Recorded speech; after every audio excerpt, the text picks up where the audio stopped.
வரும் சிறகடிக்கும் ஆசை சீரியலில் பார்த்தீங்கன்னா மீனா தேர்தலில் வெற்றி பெற்றதை ரேகா கேக் வெட்டி கொண்டாடுகிறார். இதனை சிந்தாமணி அவதானித்து தன்னுடைய தொலைபேசியில் புகைப்படம் எடுக்கிறார். அந்த நேரத்தில் ரேகா தன்னுடைய காதலை முத்து மீனாவிடம் சொல்கிறார். மேலும் என்னுடைய குடும்பத்தில் அப்பாவை சமாளிக்கலாம், ஆனால் அம்மாவை சமாளிக்க முடியாது என்று கூற மீனா நான் பேசுகிறேன் என்று சொல்கிறார். ஆனால் சிந்தாமணி தான் தன்னுடைய அம்மா என்பதை ரேகா கூறியதும் இதை கேட்டு அவர்கள் அதிர்ச்சி அடைகிறார்கள். இதனால் உங்களுடைய காதலை மறந்துடுங்கள் என மீனா எச்சரிக்கிறார். வீட்டில் பார்க்க மாப்பிள்ளையை திருமணம் செய்து கொள்ளுமாறு ரேகாவிடம் கூறுகிறார். சத்யாவுக்கு ஏதாவது ஆகிடுமோ என்று பயப்படுகிறார். ஆனால் ரேகா என்ன நடந்தாலும் நான் சத்யாவுடன் தான் வாழ்வேன் என்று உறுதியாக இருக்கிறார். இதனால் முத்து என்ன நடந்தாலும் பார்த்துக்கலாம், நீங்கள் உங்கள் காதலில் உறுதியாக இருங்கள், முதல்ல வீட்டில் பேசி பார்க்கலாம், முடியாவிட்டால் வேறு முடிவு எடுப்போம் என்று சொல்கிறார். அதற்கு பிறகு மனோஜ் கரிணி இருவரும் ஆட்டோவில் செல்கிறார்கள்.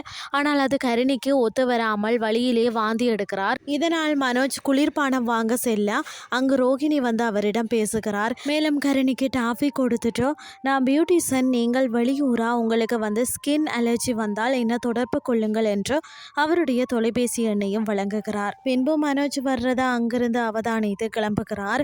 ஆனாலும் டிவோர்ஸ் கிடைக்கும் முன்பே மனோஜ் இப்படி நடந்து கொள்வது ரோகிணிக்கு மேலும் கோபத்தை ஏற்படுத்துகிறது. இறுதியாக சிந்தாமணி தன்னுடைய கணவரிடம் நம்ம மகள் என்ன செய்கிறாள் என தெரியுமா அப்படின்னு சொல்லி கூறி சத்யாவை காதலிக்கும் விஷயத்தை சொல்கிறார். இதை கேட்டு அவர் அதிர்ச்சி அடைகிறார். மேலும் சத்யா விஜயாவின் செயினை திருடியவர், அவரால் தான் அவரோட அப்பா இறந்தார் என்று தவறாக குற்றம் சாட்டுகிறார். இதுதான் இன்றைய நாளுக்கான எபிசோட்.